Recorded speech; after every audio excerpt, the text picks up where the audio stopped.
ಮನೆಯ ಪಕ್ಕದಲ್ಲಿ ಶೌಚಾಲಯ ಗುಂಡಿ ನಿರ್ಮಾಣ ಮಾಡಲು ಪಕ್ಕದ ಮನೆಯವರು ವಿನಾಕಾರಣ ಕಿರುಕುಳ ನೀಡುತ್ತಿದ್ದಾರೆ ಎಂದು ತಾಲೂಕಿನ ಲಕ್ಷ್ಮೀಪುರ ಗ್ರಾಮದ ಕೃಷ್ಣಪ್ಪ ಮತ್ತು ಅವರ ಪತ್ನಿ ಆರೋಪಿಸಿದ್ದಾರೆ.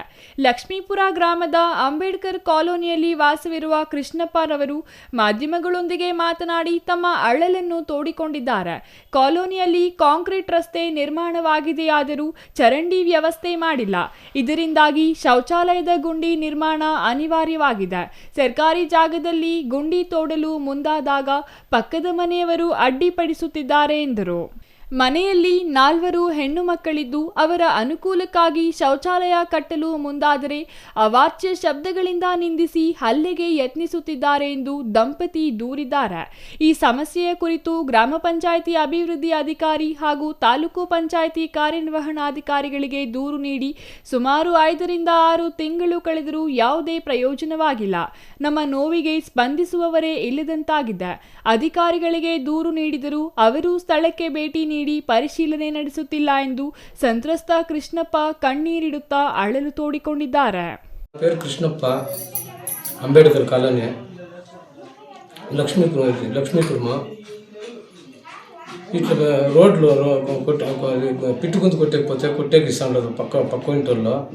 ఈ రాజకీయం ఇంకా ఈ తొందరలు చేసి చాలా అనానుకూలం చేస్తున్నారు. పీడో యువ సాగుకి అర్జీ ఇచ్చినాను, వాళ్ళు ఏం పట్టించుకుంటా ఉండదు. ఆడబిడ్డలు 5 జనం ఉన్నారు. నలుగురు బిడ్డలు, 4 ఆడబిడ్డలు, మగ బిడ్డే సార్. వాళ్ళకి ఆడెత్తుకొని మేము చేసేది సార్. మాకు అంత పని ఇస్తున్నారు. అంత రోడ్లు వేసి దౌర్జన్యం చేసి రోడ్లు వేయకి వస్తూ ఉన్నారు. అందరూ ఒకటి రాజకీయం ముందు పెట్టుకొని మాకు ఎవరు పట్టించుకునే వాళ్ళు లేరు సార్. అంత పని ఇస్తున్నారు. మేము బాయిలో తుంగిపోయాం సార్. పోనీ ఉండే ఈ సిచ్యువేషన్లో ఏం చేసి అయితే ఉన్నారు సార్. వాళ్ళు ఇంకా ఎవరు మాకు గురించి పట్టించుకునే వాళ్ళు వెళ్ళారు సార్. చరండీలు ఏమైనా ఉన్నాయన్నా? ఏం 30-40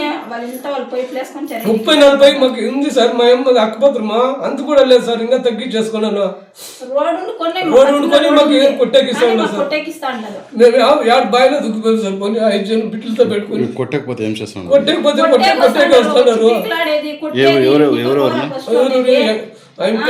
ఎంటమ్మ, మంజునాథ, వరలక్ష్మి, ఇంత జన్మ సార్. 5 జన్మ. పీడిఓ చెప్తే సార్ వచ్చిపోతే చూసాను పోయా ఇప్పుడు రేపు యువకు చెప్తాను. సెక్రటరీ ఇద్దరు ఇప్పుడు పోయింది పోతుందమ్మా గాలి వాళ్ళు కొట్టి మూసేస్తారని చెప్తే వాళ్ళకి మాట కూడా వాళ్ళు ఇంట్లో సార్. వాళ్ళకి వాళ్ళు పట్టించుకుంటా సార్. పంచాయతీలు పట్టించుకుంటా, యువ సాహిబులు పట్టించుకుంటా, ఎవరు పట్టించుకుంటారు సార్. చాలా ತೊಂದರೆ ಇದೆ సార్. ದೂರು ನೀಡಿ ಅರ್ಧ ವರ್ಷ ಕಳೆದರೂ ಅಧಿಕಾರಿಗಳು ಮೌನಕ್ಕೆ ಶರಣಾಗಿರುವುದು ಹಲವು ಅನುಮಾನಗಳಿಗೆ ಎಡೆ ಮಾಡಿಕೊಟ್ಟಿದೆ.